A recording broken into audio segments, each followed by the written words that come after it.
अगर आपने अभी तक हमारा चैनल सब्सक्राइब नहीं किया तो अभी सब्सक्राइब करें और बेल आइकॉन को क्लिक करके हमारी लेटेस्ट वीडियोस के बारे में अपडेट जानें।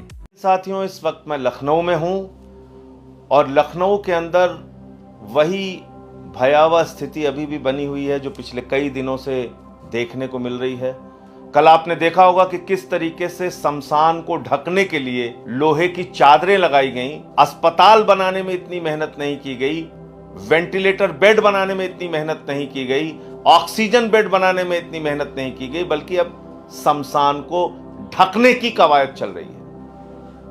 कल एक और पार्क को शमशान में तब्दील किया गया लखनऊ के अंदर, उसकी भी वीडियो काफी वायरल हो रही है। पूरे उत्तर प्रदेश के लगभग सभी जिलों से कोरोना महामारी की खबरें आ रही हैं। हॉस्पिटल में लोगों को बेड नहीं मिल रहा है, लोगों की कोरोना की जांच नहीं हो पा रही है, डेथ होने के बाद एम्बुलेंस नहीं पहुंचती, शमशान में पहुंचते हैं तो लंबी लाइन लगानी पड़ती है। ये परिस्थितियां बनी हुई हैं। लेकिन इन सब के बीच देश की और दुनिया की सबसे बड़ी पार्टी भारतीय जनता पार्टी, उसके मुखिया, उसके नेता आदरणीय नरेंद्र मोदी जी, जो देश के प्रधान सेवक अपने आप को कहते हैं, प्रधानमंत्री जी, कहां है प्रधानमंत्री जी? कहां है देश के गृह मंत्री? कहां है वो लोग जिनके भाषणों के चक्कर में फंसकर लाइनों में लगकर लोग उनको वोट देते हैं? देश के प्रधानमंत्री नारा देते हैं, जान है तो जहान है। देश के प्रधानमंत्री लोगों से कहते हैं दूरी बनाकर रखें, हाथ सैनिटाइज करें, भीड़ में इकट्ठा ना हो, और स्वयं देश के प्रधानमंत्री बंगाल में चुनाव की रैली कर रहे हैं। देश के गृह मंत्री बंगाल में चुनाव की रैली कर रहे हैं, पूरे देश को मरने के लिए छोड़कर। पूरे देश में, चाहे मध्य प्रदेश के भोपाल को देख लीजिए, चाहे रायपुर देख लीजिए, चाहे जयपुर देख लीजिए, चाहे महाराष्ट्र देख लीजिए, उत्तर प्रदेश का लखनऊ देख लीजिए, वाराणसी देख लीजिए, प्रयागराज देख, पूरे देश में कहीं भी आप चले जाइए, आज भयावह तस्वीरें, आपको डराने वाली तस्वीरें सामने आ रही हैं। लोगों की जान जा रही है, लाशें बिछी हुई हैं शमशान पर। और आप लोग इंतजार कीजिए, बस थोड़े दिन का इंतजार कीजिए आप लोग।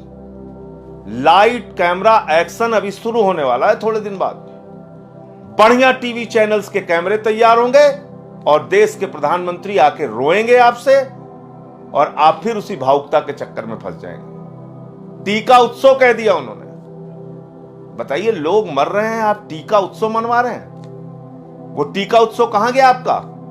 टीका उत्सव तो फीका उत्सव हो गया। देश की, दुनिया की सबसे बड़ी पार्टी कहां है आज? कहां छिपे इसके नेता? कहां छिपे इसके मंत्री? मध्य प्रदेश के एक मंत्री हैं कि जब समय पूरा हो जाता है तो लोगों की जान तो जाती ही है। ये प्रतिक्रिया आ रही इन लोगों की।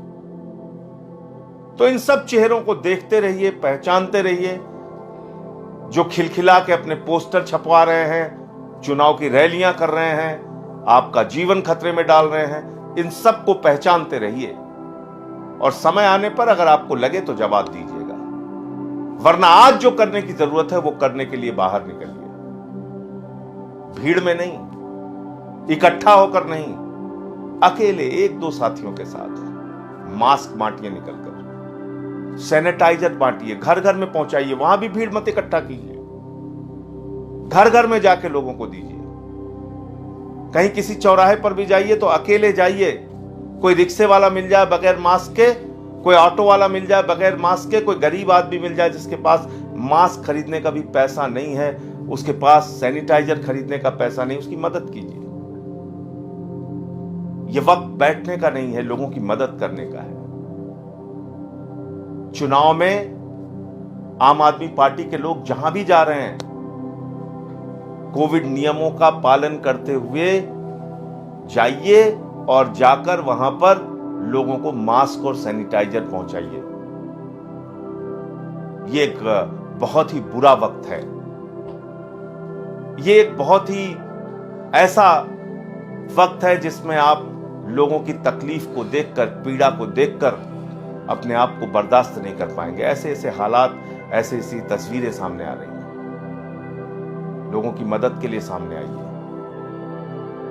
जो कोरोना के शिकार हो रहे हैं, अगर उनका कोरोना ठीक हो जाता है तो प्लाज्मा, जिसके जरिए लोगों का जीवन बचाया जाता है, प्लाज्मा डोनेशन के लिए, प्लाज्मा दान करने के लिए भी आप लोग आगे आइए।